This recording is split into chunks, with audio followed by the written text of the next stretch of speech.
Hello friends, तर स्वागत आहे तुमचं आपलं या यूट्यूब चॅनलवरती. मित्रांनो, चॅनलवर नवीन असाल तर चॅनलला सबस्क्राईब नक्की करा आणि अशाच नवनवीन अपडेट्स पाहत राहा. सर्वजण खाली मीडियासमोर उभे होते. त्यांच्या गार्ड्सनी मीडियाला ठराविक अंतरावरच थांबवलं होतं. आत्तापर्यंत मीडिया काहीसा शांत होता, पण ज्या क्षणी त्यांनी अभिमन्यूला आकृतीसोबत येताना पाहिलं, त्याच क्षणी पत्रकारांनी पुन्हा प्रश्नांचा भडीमार सुरू केला. हे सगळं पाहून आकृती फारच घाबरली. ती अभिमन्यूला विनवू लागली की तिला तिथून परत घेऊन जावं. तेवढ्यात अनुषा थोडी पुढे आली.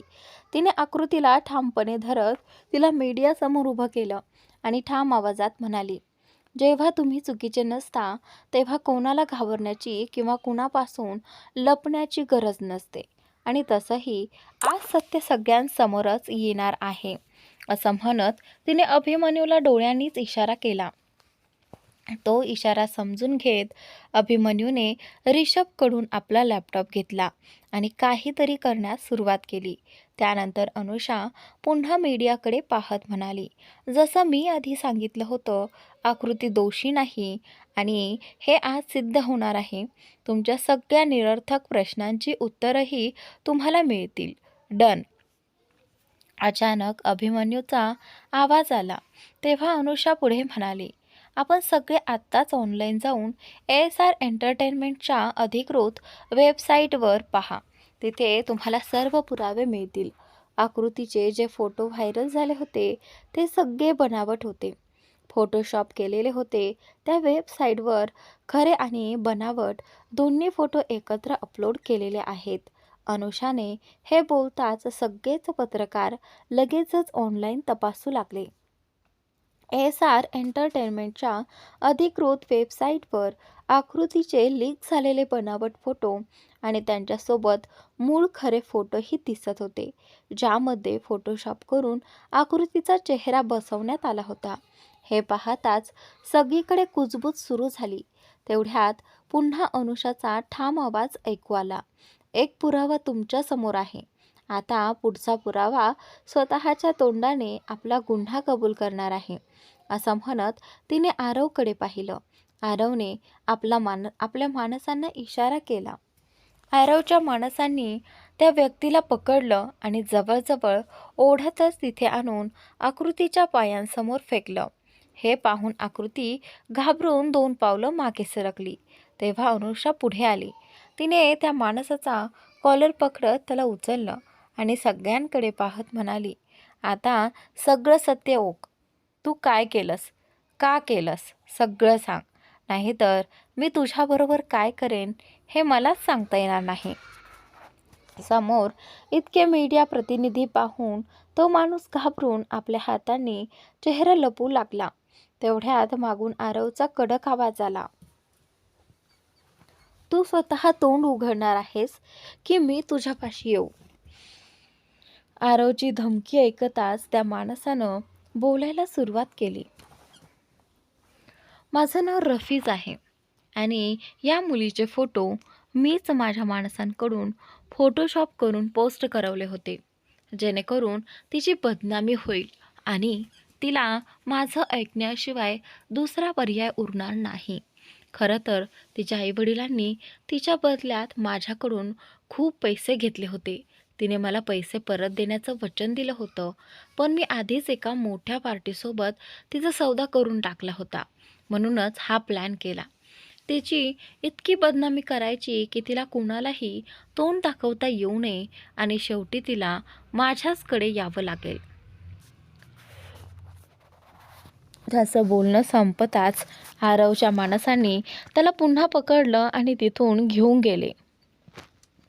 तेवढ्यात अभिमन्यू आकृतीच्या आईवडिलांना तिथे आणत म्हणाला, हे ते लोक आहेत जे आई वडील म्हणून घेण्याच्याही लायकीचे नाहीत.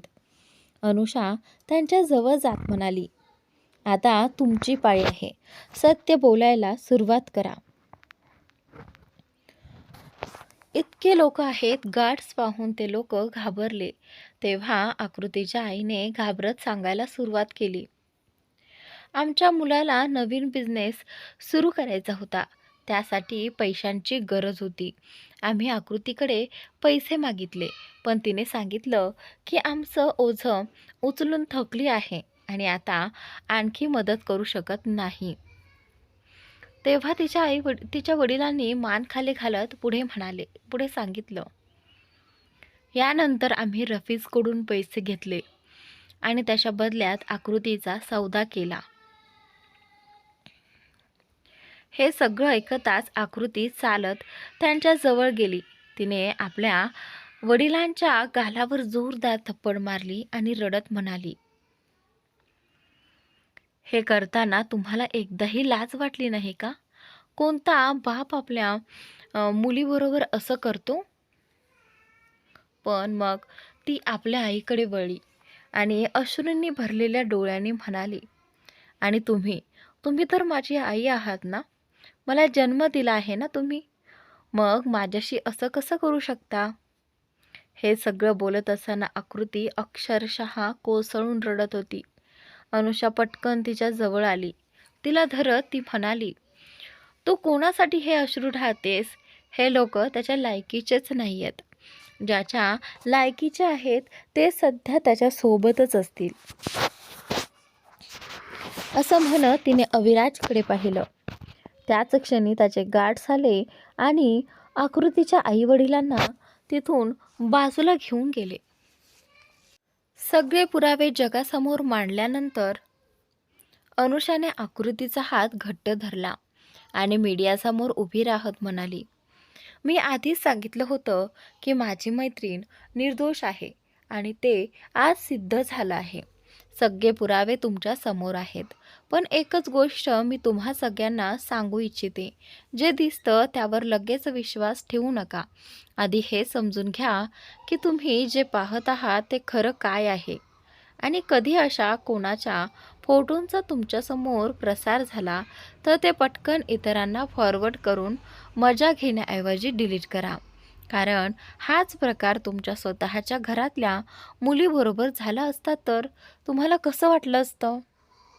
अनुषाचे शब्द ऐकून तिथे उपस्थित असलेल्या सगळ्यांच्या माना लाजेने खाली झुकल्या.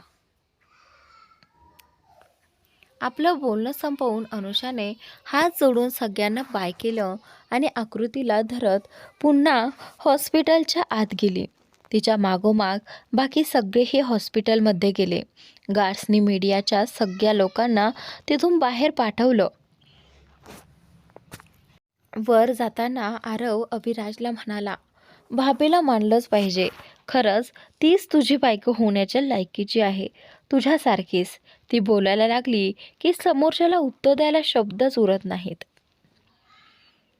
तेवढ्यात विजय अभिमानाने मध्येच म्हणाला, असं का नाही होणार? शेवटी माझी बहीण आहे ती. सगळेजण जेव्हा आकृतीच्या वॉर्ड बाहेर पोहोचले तेव्हा अनुषा वॉर्डमधून बाहेर आली. तिने अभिमन्यूला आत जायचा इशारा करत म्हणाली, तुम्ही आत जा, तिला सध्या तुमचीच जास्त गरज आहे.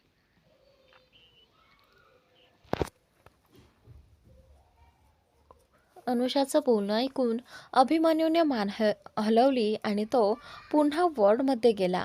यानंतर अनुषा आरवकडे येत म्हणाली, खूप खूप धन्यवाद, तुम्ही आमची खूप मदत केली आहे. आरव हसत म्हणाला, अरे भाभी, असं औपचारिक बोलू नका. बरं झालं या निमित्ताने तरी इतक्या वर्षांनी या लोकांना माझी आठवण आली. असं म्हणत त्याने अभिराज आणि विजयकडे पाहिलं. मग अनुषा म्हणाली, पण तुम्ही आरुषीला सोबत का नाही आणलं? आणि त्यावेळी आरुषीचं नाव ऐकताच आरवचा चेहरा थोडा गंभीर झाला. तो म्हणाला, एसआरने तुम्हाला सगळं सांगितलंच असेल. आता परिस्थिती अशी नाही की तिला घेऊन इकडे तिकडे जाऊ शकतो. पण लवकरच सगळं नीट करेन. ती पुन्हा माझ्या जवळच असेल.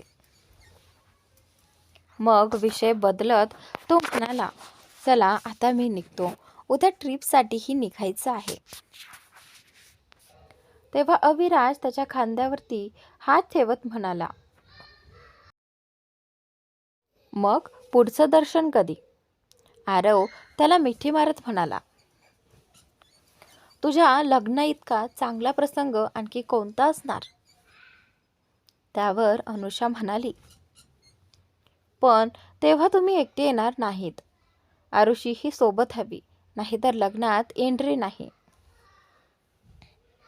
हे ऐकून आरव छातीवर हात ठेवत म्हणाला, जस तुमचा आदेश भाभी. मग सगळ्यांना बाय म्हणत तो तिथून निघाला. विजय आणि अविराजही त्याला सोडायला बाहेर गेले. हॉस्पिटलच्या बाहेर येत अविराज आरवला म्हणाला, त्या रफिकचं तू बघशील की आम्ही बघू? चष्मा लावत आरव शांतपणे म्हणाला, जे करायचं होतं ते मी आधीच केलं आहे. हे ऐकून विजयने उत्सुकतेने विचारलं, काय केलंस तू त्याच्याबरोबर? आरव वाकडं हसत म्हणाला, न्यूजमध्ये बघ. असं म्हणत तो गाडीत बसला आणि निघून गेला. त्याच्या मागोमाग त्याच्या सगळ्या गाड्याही रांगेत निघाल्या. त्याची गाडी दूर जाताना पाहत अविराज आणि विजय एकाच वेळी हसत म्हणाले, हा कमीना कधीच सुधारणार नाही. न्यूजमध्ये आता सर्वत्र एकच चर्चा सुरू होती. अनुषाने आपल्या मैत्रिणीवर पूर्ण विश्वास ठेवत तिला संपूर्ण जगासमोर निर्दोष सिद्ध केलं होतं. अनुषासारखी मैत्रीण खरंच नशिबानेच मिळते. तिने फक्त आकृतीसाठी सगळ्यांशी लढा दिला नाही, तर तिला योग्य ठरवूनही दाखवलं.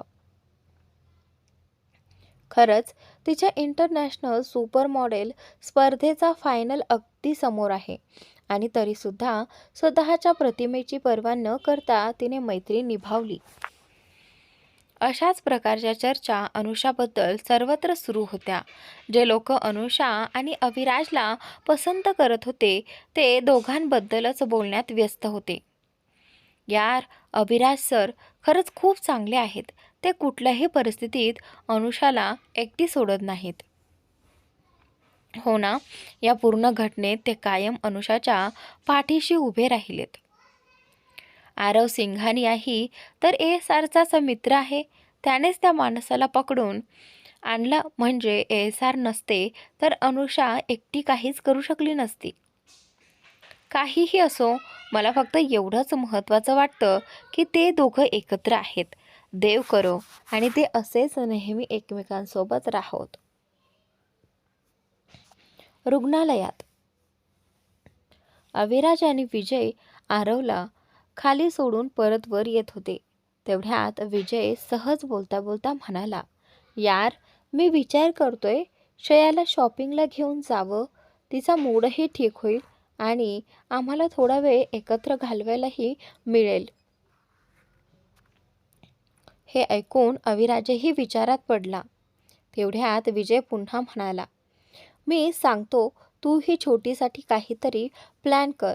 तुम्ही दोघं सध्या बाहेर फिरायला जाऊ शकत नाही, आमच्यासारखं नाही. त्यामुळे आता तुला वेगळा विचार करावा लागेल. विजय बोलून झाल्यावर अविराजच्या उत्तराची वाट पाहू लागला. थोडा विचार करून अविराजने मान हलवत म्हटलं, मला माहिती आहे मला काय करायचं आहे. यानंतर दोघंही सगळ्यांकडे परत गेले. आकृतीच्या वॉर्डमध्ये आज आकृतीला डिस्चार्ज दिला जाणार होता, पण अनुषाला तिला एकटीला घरी पाठवायचं नव्हतं. याच विषयावर दोघींमध्ये थोडा वाद सुरू होता. तेवढ्यात अविराज आणि विजय तिथे पोहोचले. परिस्थिती समजून घेण्याचा प्रयत्न करत अविराजने विचारलं, काय झालं? इथे काय चाललंय? अविराजला पाहताच अनुषा पटकन त्याच्या जवळ आली.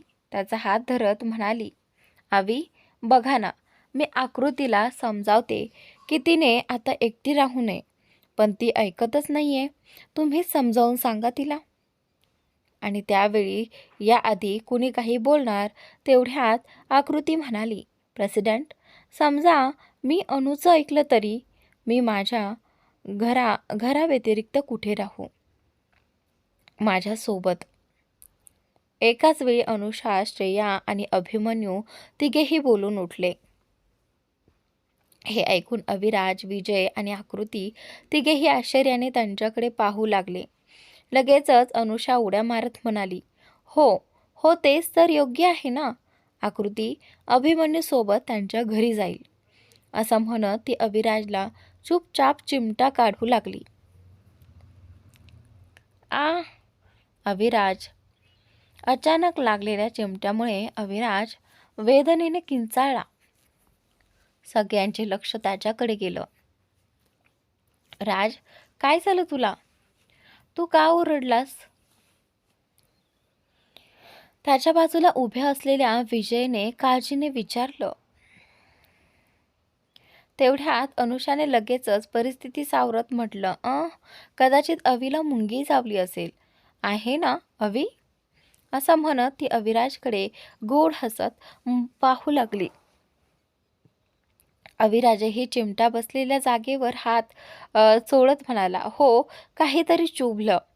मग तो आकृतीकडे पाहत गंभीरपणे म्हणाला, आता तुझं एकटी राहणं योग्य नाही. परिस्थिती समजून घे. तू अभिमन्यू सोबतच राहा. तू तिच्या घरी जात आहेस, पण तीच फायनल. आता त्यावर पुढे कोण काय बोलणार होतं? हॉस्पिटलमधून सगळ्या औपचारिक प्रक्रिया पूर्ण करून अभिमन्यू आकृतीला घेऊन आपल्या घरी निघून गेला. विजयही श्रेयाला घेऊन शॉपिंगसाठी बाहेर पडला. तर अविराज सुद्धा आणि अनुषासोबत आपल्या गाडीत बसून घरी जायला निघाला. दोघं गाडीत बसताच अविराजने अनुषाला ओढून आपल्या मांडीवर बसवत म्हटलं, आता सांग बरं, मला नेमकं कोणत्या किड्याने चावलं होतं? ओफो अवी, हे काय आहे? मी तर तुम्हाला इशारा समजावा म्हणून हलकासा चिमटा काढला होता आणि तुम्ही इतक्या जोरात ओरडलात. एवढंसं दुखणंही सहन झालं नाही का? अनुषाने उलट त्याला सुनावलं. हे ऐकून अविराजने एक भुवई उंचावत विचारलं, अच्छा जी, आणि असा कोणता इशारा देत होतीस तू मला? अरे, तुमचं काय करू मी? बघा ना, अभिमन्यूने स्वतःहून सांगितलं की तो आकृतीला आपल्या घरी ठेवू इच्छितो. मग दोन्हीला तिच्या जवळ आणण्यासाठी याहून चांगली संधी कुठली असणार होती? तुम्ही काही वेगळंच बोलून गोंधळ करू नये म्हणून मी तुम्हाला चिमटा काढत होते. अनुषाने शांतपणे समजावलं. तिचं पूर्ण बोलणं ऐकल्यावर अविराज हसत म्हणाला, आजकाल फार मोठी लव मेकर बनवून फिरतेस बरं. आणि हो, काय म्हणालीस तू आता? एवढंच दुःख सहन झालं नाही म्हणून मी ओरडलो. चल मग, घरी गेल्यावर पाहूया तू किती वेदना सहन करू शकतेस, आणि तुलाही दाखवतो कशा किंकाळ्या निघतात ते. अविराजच्या शेवटच्या वाक्याचा अर्थ लक्षात येताच अनुषाचा चेहरा लाजेने लाल झाला. विषय टाळण्यासाठी ती इकडे तिकडे पाहू लागली. हे पाहून अविराज हसला आणि तिला आपल्या मिठीत घट्ट लपवून घेतला. दुसरीकडे शहरातील एका गर्दीच्या भागात एकसारखी युनिफॉर्म घातलेल्या काही लोकांनी गाडीतून एका माणसाला जबरदस्तीने ओढून बाहेर काढलं आणि पुढे ढकलत चालायला भाग पाडलं. तो माणूस दुसरा कोणी नसून रफीजच होता आणि तो पूर्णपणे नग्न अवस्थेत होता. त्याच्या अंगावर एकही कपडा नव्हता. अशाच अवस्थेत त्याला त्या गजबजलेल्या रस्त्यावरून ओढत नेलं जात होतं. हे सगळं करणारी लोक दुसरे कोणी नसून किंग म्हणजेच आरवचीच माणसं होती. जेव्हा अधिराजने आरवकडे रफीची जबाबदारी सोपवली होती, तेव्हाच आरवने आपल्या माणसांना त्याच्यासोबत हे सगळं करण्याचा आदेश दिला होता आणि सगळं झाल्यावर त्याला एखाद्या जंगलात नेऊन अर्ध मरणावस्थेत टाकून द्यावं, जेणेकरून एखादा जंगली प्राणी त्याचा शिकार करेल, असा हुकूमही दिला होता. रफीजला त्या अवस्थेत पाहण्यासाठी आजूबाजूचे सगळे लोक थांबले होते. सोशल मीडियाच्या या जमान्यात असं दृश्य कोणी रेकॉर्ड करणार नाही असं होणं शक्यच नव्हतं. त्यामुळे अर्ध्याहून अधिक लोकांनी ते दृश्य आपल्या मोबाईलमध्ये चित्रित केलं. ज्या सर्व न्यूज चॅनल्स आणि सोशल मीडियावर आकृतीचे खोटे न्यूड फोटो व्हायरल झाले होते, त्याच ठिकाणी आता रफीचा हा खरा आणि भयानक व्हिडिओ वाऱ्यासह पसरत होता. हे सगळं कोणाच्या आदेशावर होत आहे हे सगळ्यांनाच माहिती होतं, पण आरवच्या विरोधात बोलायची कोणाचीच हिंमत नव्हती. उलट यावेळी तर बहुतेक लोक त्याने दिलेल्या शिक्षेला पूर्णपणे पाठिंबा देत होते. याच्यासोबत जे झालं ते अगदी बरोबर झालं. एका मुलीचं आयुष्य उद्ध्वस्त करताना खूप मज्जा आली असेल ना? आता स्वतःचे असे व्हिडिओ पाहून मज्जा करावी, अशा प्रतिक्रिया येत होत्या. असं उगाचच थोडी आरव सिंघानियाला किंग म्हणत नाहीत. ही शिक्षा देण्याची ताकद आणि हिंमत फक्त त्याच्यातच आहे. मी तर त्याची फॅनच झाले आहे. त्याचा या सगळ्याशी थेट काहीही संबंध नव्हता. तरीसुद्धा फक्त मैत्रीसाठी तो यात उतरला आणि सगळं किती छान पद्धतीने हाताळलं. अशा प्रकारे लोक आपापली मतं ऑनलाईन मांडत होते. सुमारे 2 तासानंतर शहरापासून दूर असलेल्या एका जंगलाच्या काठावर रफीजला दोरीने बांधून गुडघे टेकून खाली बसवण्यात आलं होतं. त्याच्यासमोर आरवचा पिये कुणाल गाडीच्या दरवाजात टेकून उभा होता. एका हातात बंदूक धरून तो ती बेफिकरपणे फिरवत होता. थोड्या वेळाने त्याने थंड आवाजात रफीजला विचारलं, सांग, तुला मारू का जिवंत सोडू? हे ऐकून रफीज मान खाली घालत म्हणाला, किंगने माझ्यासोबत जे काही केले त्यानंतर तुम्ही मला जिवंत सोडलत तरी मी या समाजात तोंड दाखवून कसं जगणार? त्यापेक्षा मला मारून टाकाच. लाज आणि पश्चातापाने त्याचं डोकं खाली झुकलेलंच राहिलं. डोळे खाली घालून रफीजने उत्तर दिलं. त्याचं उत्तर ऐकताच कुणालने त्याच्या तोंडावर जोरदार ठोसा मारत संतापात म्हणाला, आत्ता लाज वाटते का तुला? या समाजात आता तू कसा जगणार आहेस? त्या मुलीसोबत हे सगळं करताना एकदाही विचार नाही आला का की नंतर तिचं आयुष्य कसं होईल? यानंतर समोर उभ्या असलेल्या आपल्या माणसांकडे पाहत तो आदेश देत म्हणाला, उभं राहून माझा चेहरा का बघताय? बॉसने सांगितलंय ते करा. आदेश मिळताच आरवच्या माणसांनी आपलं काम सुरू केलं. कुणाल मात्र आपल्या फोनवर सगळं रेकॉर्ड करत होता, जेणेकरून नंतर तो व्हिडिओ आरवला दाखवता येईल. दरम्यान अविशा पॅलेसमध्ये सगळेजण गाडीतून उतरून पॅलेसच्या आत आले. तेवढ्यात अनुषाचा लाडका पप्पी म्हणजेच तिचा मुलगा लुसिफर धावत येत तिच्यावर उडी मारून तिच्या अंगावरच पडला. हा अचानक झालेला हल्ला अनुषाला सावरता आला नाही आणि ती त्याच्यासोबत जमिनीवर पडली. हे पाहताच अविराजने लुसिफरला ओरडत म्हटलं, what the hell are you doing Lucifer? आता असं मॉमला लागलं असतं ना? अभिराजची अशी ओरड ऐकताच लुसिफर सिंहासारखा असतानाही ओल्या मांजरासारखा झाला.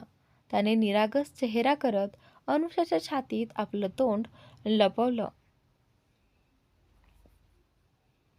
हे दृश्य पाहून नेहमीप्रमाणे अनुषाचं मन विरघळलं. याचा अर्थ अभिराजची आता काही खेर नव्हती. ती त्याच्याकडे रागाने पाहणार. इतक्यातच परिस्थिती ओळखून अभिराजने लगेचच दोन्ही हात वर करत म्हटलं, ओके, आय नो, आता माझी क्लास लागणार आहे. तुम्ही राहा तुमच्या मुलासोबत. मला थोडं महत्त्वाचं काम आहे, मी निघतो. हे ऐकून अनुषाने तोंड वाकडं केलं, कारण तिला काही बोलायची संधीच मिळाली नाही. आणि त्याच वेळी लुसिफरने खोडकर नजरेने अविराजकडे पाहिलं, जणू तो चिडवत होता, काय झालं? हवा निघून गेली का? आता मॉम समोर मला ओरडता येत नाहीये ना? त्याच्या त्या खोडकर चेहऱ्याकडे पाहत अविराजनेही वरच्या मजल्याकडे पावलं वळवली, कारण त्याला खरंच एक अत्यंत महत्त्वाचं काम होतं. अविराज निघून गेल्यानंतर लुसिफर सोबत इतरही छोटे छोटे बेबी कप्स तिथे आले आणि अनुषाला चारही बाजूंनी घेरून तिच्या जवळ बसले. ते सगळे पाहून अनुषा खूप आनंदी झाली. ती उत्साहाने सगळ्यांना आपल्या मांडीवर घेत त्यांच्या सोबत खेळू लागली. वर जात असताना अविराज मागे वळून हे दृश्य पाहत स्वतःशीच म्हणाला, मुली म्हणतात की त्या पालझुरळ यांना घाबरतात आणि ही माझी शेरणी बघा, सिंह आणि त्याच्या पिल्लांसोबत मांडीवर बसून खेळते. असं म्हणत त्याने हसतच मान हलवली आणि थेट टॉप फ्लोअरकडे पावलं वळवली. काही वेळ अनुषा खाली हॉलमध्येच त्या सगळ्यांसोबत खेळत राहिली. नंतर ती उठून आपल्या रूमकडे गेली, फ्रेश झाली आणि परत येऊन थेट बेडवर जाऊन झोपली. तिला झोपून थोडाच वेळ झाला होता. तेवढ्यात तिला स्वतःला हवेत उचलल्यासारखे वाटलं. ती थकल्यामुळे गाढ झोपेत होती. कशीबशी डोळे उघडल्यावर तिने स्वतःला अविराजच्या कुशीत पाहिलं. हे पाहून अनुषाच्या चेहऱ्यावर हलकीशी स्माईल आली. तिने अजून घट्ट त्याला मिठी मारत आपलं तोंड त्याच्या छातीत लपवलं. अविराज तिला ब्रायडल स्टाईलमध्ये उचलून लिफ्टमध्ये गेला आणि वरच्या मजल्याचं बटन दाबलं. लिफ्ट उघडल्याच्या आवाजाने अनुषा पुन्हा डोळे उघडते. आजूबाजूला पाहून ती अविराजकडे पाहत म्हणाली, अवी, आपण थिएटर फ्लोअरवर काय करत आहोत? आणि त्यावेळी I have a surprise for you बच्चा, असं म्हणत अविराज तिला घेऊन थिएटर रूममध्ये गेला. तिथे त्याने अनुषाला खाली सॉफ्ट गाद्यांवर अलगद झोपवलं. समोर आधीच कम्फर्टेबल गाद्या, उषा ब्लँकेट्स मांडलेले होते. बाजूला खाण्याच्या वस्तू, ड्रिंक्स, स्नॅक्स आणि शॅम्पेन सगळं नीट अरेंज केलेलं होतं. हे सगळं पाहताच अनुषाला समजायला वेळ लागला नाही की अविराजने तिच्यासाठी घरातच एक परफेक्ट आणि रोमॅन्टिक मूव्ही डेट तयार केली होती. अविराज तिच्या जवळ बसत तिला ओढून आपल्या पायांमध्ये नीट बसवतो. समोर मोठ्या स्क्रीनवर रिमोटने मूव्ही लावतो आणि ब्लँकेट ओढून दोघांवर घेतो. नंतर रिमोट अनुषाच्या हातात देत म्हणतो, आज तुला जी मूव्ही आवडेल तीच आपण बघणार.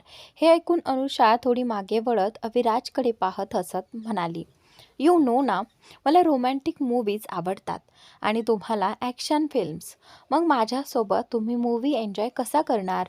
तिने पाऊट करत अगदी निरागसचा चेहरा केला. तिला असं पाहताच अविराजने तिचा चेहरा आपल्या हातात घेतला. तिच्या ओठांवर हलकेच चुंबन घेत म्हणाला, टुडे इज युअर डे बाळा, त्यामुळे तुला जे पाहायचं असेल तेच आपण पाहू. हे ऐकताच अनुषाच्या चेहऱ्यावर हसू फुललं. तिने लगेचच रिमोट हातात घेतला आणि एक रोमॅन्टिक हॉलिवूड चित्रपट लावला. तोपर्यंत अविराज दोघांसाठी ग्लासमध्ये शॅम्पेन ओतत होता. एक ग्लास त्याने अनुषाला दिला तर दुसरा स्वतःच्या हातात घेतला. दुसऱ्या हाताने तिला कमरेतून घट्ट पकडत तिला स्वतःजवळ ओढून घेतलं. दोघेही एकमेकांच्या मिठीत विसावून ड्रिंक आणि स्नॅक्सचा आस्वाद घेत चित्रपट शांतपणे एन्जॉय करू लागले. रोमॅन्टिक हॉलिवूड चित्रपट आणि त्यात इंटिमेट सीन नसतील तर ते अगदी हवेशिवाय चिप्सचा पॅकेटसारखं वाटावं. चित्रपटात जेव्हा जेव्हा असे सीन येत होते तेव्हा अनुषा डोळे वळवून अविराजकडे पाहायची प्रयत्न करत होती.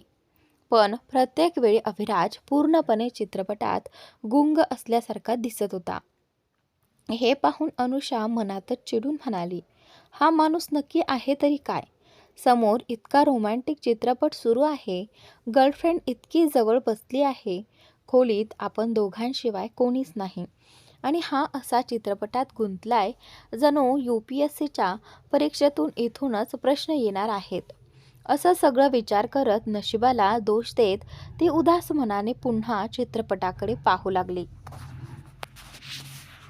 चित्रपट जवळजवळ शेवटाकडे आला होता तेवढ्यात तिला आपल्या कानाजवळ अविराजचे ओठ जाणवले. त्याच क्षणी त्याचा हात तिच्या सैल टी-शर्टच्या आतून कमरेवरून वर सरकत असल्याची जाणीव तिला झाली. हे जाणवताच तिच्या अंगावरती काटा आला. तेवढ्यात अविराजने हळूवार घारी आवाजात तिच्या कानात कुजबुजत विचारलं, तुझा चित्रपट संपायला अजून किती वेळ लागणार आहे? अनुषाने निरागसपणे विचारलं. त्यावर अविराजने तिच्या मानेजवळ नाक हळूच फिरवत संवेदीपणे म्हणाला, because I can't control myself anymore. हे ऐकून अनुषा थोडीशी त्याच्याकडे वळली आणि म्हणाली, तुम्ही काय बोलताय आणि स्वतःला कंट्रोल का करताय? तिचा चेहरा आपल्या हातात घेत अविराज म्हणाला, because I don't want to run your movie. तेव्हाच अनुषाला समजलं की तिची मूव्ही डेट खराब होऊ नये म्हणूनच अविराज आत्तापर्यंत शांत बसला होता. मन असूनही काहीच करत नव्हता. हे लक्षात येताच अनुषा आपल्या जागेवरून उठली, अविराजकडे वळली आणि थेट त्याच्या मांडीवर बसली. त्याच्या खांद्याभोवती दोन्ही हात टाकत ती म्हणाली, फक द मूव्ही.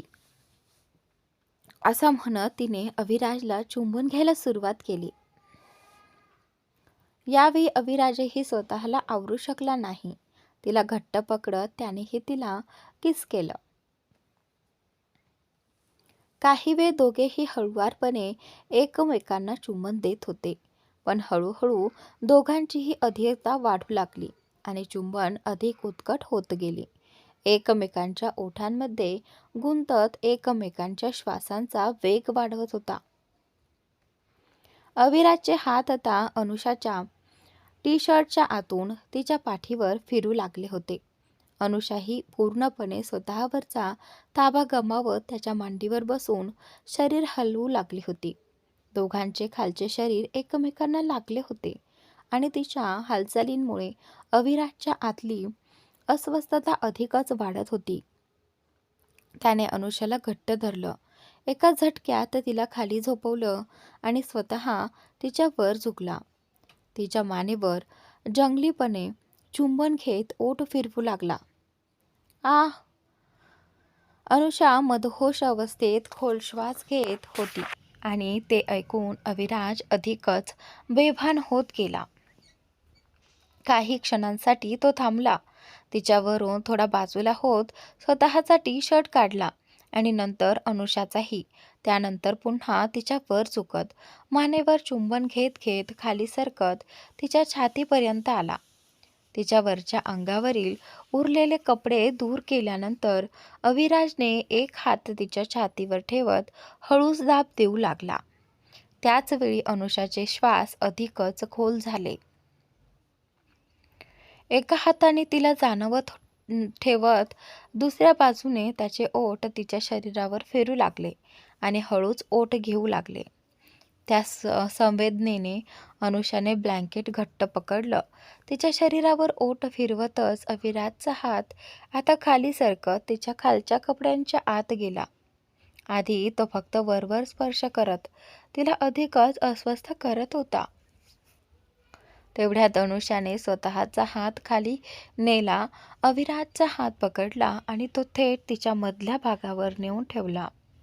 डोळ्यात पाणी, डोळ्यात डोळे घालत हळूच श्वास सोडत ती म्हणाली, I want to feel your fingers there. हे ऐकताच अविराजने तिच्या छातीतून आपला चेहरा अलगद वर उचलला. क्षणभर थांबून तो पुन्हा अनुषाच्या ओठांवर झुकला. तिचे ओठ आपल्या ओठात घेत त्याचा हात खाली सरकू लागला. काही क्षणातच त्याने आत बोट घालून हलक्या हालचाली सुरू केल्या. हे जाणवताच अनुषाच्या तोंडून एक सुस्कारा निघाला आणि तिने त्याचा किस तोडला. अविराजने तिच्याकडे पाहत अजून एक बोट आत घातले आणि तिच्या चेहऱ्यावरचे भाव पाहत हात हलवत राहिला. आणि त्यानंतर अनुषा पूर्णपणे बेभान झाली होती. तिला आता फक्त अविराजला स्वतःमध्ये हालचाल करताना अनुभवायचं होतं. ती नशेत असल्यासारखी सतत सुस्कारे टाकत होती. तिला अशा अवस्थेत पाहून अविराजलाही आपले शरीर अधिकच तापल्यासारखे वाटत होते. हात मागे घेत तो खाली सरकला आणि तिच्या आतल्या मांड्यांवर किस करत करत तो मधल्या भागांपर्यंत आला आणि तिथे थांबून जिभेने हालचाली करू लागला. अनुषाने एक हात बेडशीट घट्ट पकडला होता तर दुसऱ्या हाताने तिने अविराजचे केस मुठीत आवळले होते. अविराजच्या जिभेच्या हालचालींसोबत अनुषाचे शरीरही प्रतिसाद देत होते. ती मान मागे झुकवत सुस्कारे टाकू लागली. काही वेळाने जेव्हा अविराजने वर पाहिलं तेव्हा अनुषा पूर्णपणे नियंत्रणाबाहेर गेलेली दिसत होती. तो पुन्हा तिच्यावर झुकून तिला किस करणार इतक्यात अनुषाने त्याला हलकेच ढकलून बाजूला झोपवले आणि स्वतः त्याच्या वर आली. ती त्याच्या मानेवर किस करू लागली. अविराजने तिच्या कमरेवर हात ठेवून तिला जवळ धरले आणि खोल श्वास घेत राहिला. मानेपासून पुढे सरकत अनुषा त्याच्या छातीवर मग पोटावर किस करू लागली. खाली येत असताना ती त्याच्या कडकपणाजवळ पोहोचली तेवढ्यात अविराजने तिला थांबवत हळूच म्हटलं, आह बच्चा, हे करायची गरज नाही. हे ऐकून अनुषा त्याच्याकडे पाहत म्हणाली, का? तुम्ही केलंत ना मग? अविराजकडे यावर उत्तर उरलं नाही. अनुषाने त्याचा खालचा पोशाख काढत तिथे हात ठेवला आणि त्याच्याकडे पाहत हळूहळू हात हलवू लागली. अविराजही नशेत खोल श्वास घेत तिच्याकडे पाहत राहिला. अनुषाने हळूहळू तोंड वापरायला सुरुवात केली आणि अविराज अस्वस्थपणे सुस्कारे टाकू लागला. काही वेळ हा खेळ चालल्यानंतर अविराज पूर्णपणे उत्तेजित झाला. तो उठला, अनुषाला पुन्हा बेडवर झोपवलं आणि पॅन्ट घालून कुठेतरी जायला निघाला. त्याला असं अचानक निघताना पाहून अनुषाने आश्चर्याने विचारलं, आवी, कुठे चाललास? प्रोटेक्शन, असं म्हणत अविराज तिच्याकडे पाहून हसला. हे ऐकून अनुषाचा चेहरा लाल झाला. तिने मान हलवली आणि चेहरा दुसरीकडे वळवला. तिची ही अवस्था पाहून अविराजच्या चेहऱ्यावरही हसू उमटलं आणि तो बाहेर गेला. काही वेळाने तो प्रोटेक्शन घेऊन परत आला. ते बाजूला ठेवत तो पुन्हा अनुषावर झुकून तिला किस करू लागला. त्याने पॅकेट फाडून प्रोटेक्शन काढलं, पॅन्ट काढली आणि ते घातलं. तो पुढे काही करणार इतक्यात अनुषा उठून म्हणाली, today I want to ride you. हे ऐकताच अविराजही बसला आणि तिला ओढून आपल्या जवळ घेतलं. अनुषाने दोन्ही बाजूंनी पाय ठेवत त्यांच्या मांडीवर बसून स्वतःला त्याच्यात सामावून घेतलं आणि त्याच्यावर बसून कमरेच्या हालचाली करू लागली. अविराजने तिची मान मागून पकडत अधीरपणे तिला किस केलं. दोघेही एकमेकांना किस करत एकमेकांच्या तोंडात सुस्कारे टाकत होते. तर मित्रांनो, आजचा भाग इथे संपलेला आहे. आजचा भाग जरा जास्तच रोमॅन्टिक होता. तर पुढील भाग नक्की पहा.